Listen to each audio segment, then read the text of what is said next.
So it's 1971.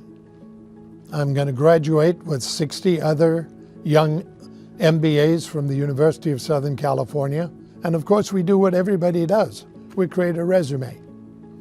There are no computers, there's no typeset.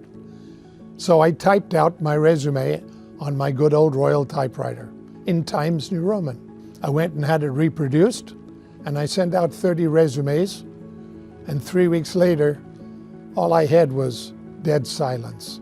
So I sent out another 30. Nothing.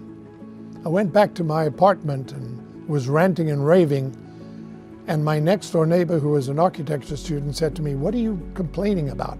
I explained to her, and when she looked at my resume, she said, "No wonder nobody's calling you. That's hideous. Come with me." And she took me to the Kelly Paper Company, and there I saw some of the most beautiful papers I'd ever seen in my life. We settled on a Strathmore, and since I had very little money, I could only afford 6 pieces, and I had them cut 8.5 by 11 1/8. The gentleman who sold it to me couldn't figure out why, but he sold it to me anyway. I then went to a print shop, and I asked if they could show me some fonts. He showed me a font book, and I fell in love with Helvetica. They sent my resume out to Pacific Type House in Venice, and it came back a week later, and he called me and said, "Come, you can watch us print your new resume." And they printed my 6 resumes on my 6 pieces of Strathmore. And then he said to me, "Problem is your paper's the wrong size, so we're going to cut it." I said, "Sir, please don't cut it. The USC Crimson color, can you mix that?" He said, "Of course."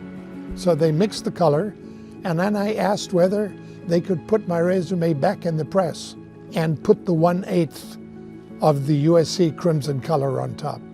And I was given 6 resumes that were 8.5 by 11 1/8. I sent them out, and literally 3 days later, I got a call from IBM in White Plains, New York. And the gentleman explained to me that he had chosen my resume because when he was given 50 other resumes and he tapped them on the desk to straighten them, one of them stuck out 1/8 of an inch. It was mine. They sent me a ticket to New York, and it happened with 2 other companies. So if you want to be effective in your life, you got to learn how to stick out 1/8 of an inch. I did, and I've been doing it ever since.